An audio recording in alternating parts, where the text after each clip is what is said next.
Okay, so I hope you enjoyed this video and let's get going. Okay, so to start off you take a daikon and you're just going to cut the top off it. And then just cut a block about 12 centimeters long. There we go. Okay, and now you're going to need to clean the daikon. Just take the skin off. And for this I'm just going to cut it off in one motion with the knife. Now you just jig it up and down and you slowly feed the daikon into it, just like this. Okay.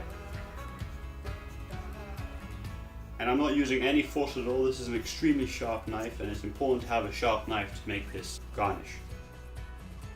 Alright, so there we go. Remove the skin.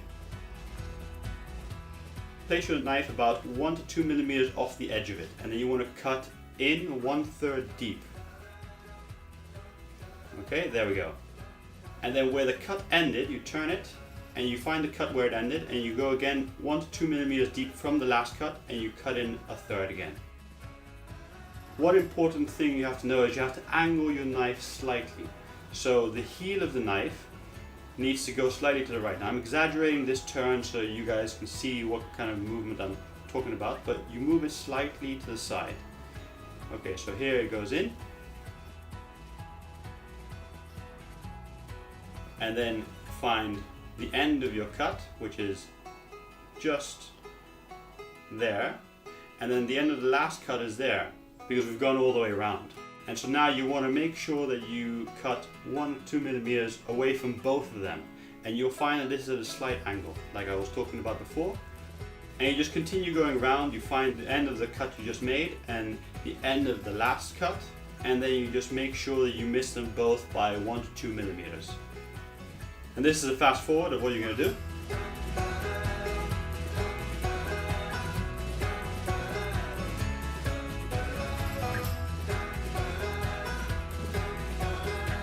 Alright, so there we go.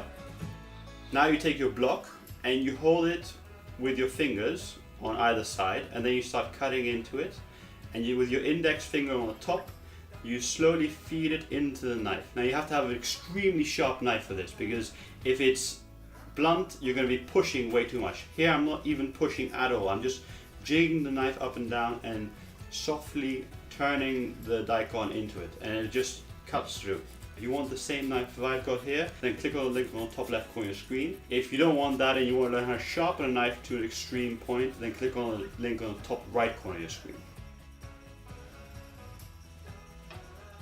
Okay, so once you've cut enough of the daikon radish into a sheet, then you just lay the sheet out on the board and you add some salt over it.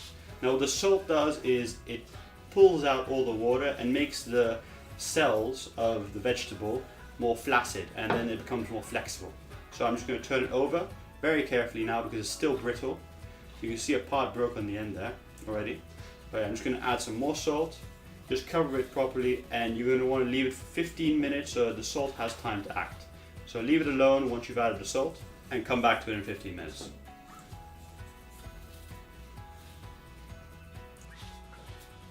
Okay, so here we go. It's 15 minutes later and it's super flexible now. You can play about with it, it won't really break apart.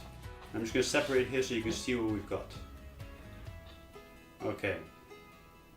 You can see it's a beautiful net now. Look at that. Is that not the most awesome garnish you've ever seen? I mean, if you present this to your friends, people are going to be thinking, how in the hell did someone do this?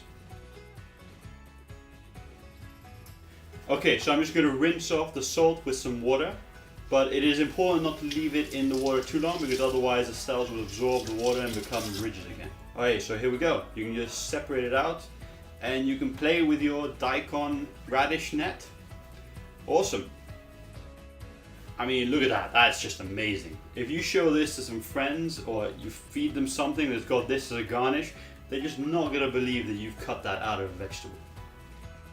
Okay, so that's how to make the daikon net. Now you can make this with a lot of other vegetables. You can use carrot, courgette, cucumber, pretty much anything that's long and you can cut into a sheet, you're good to go.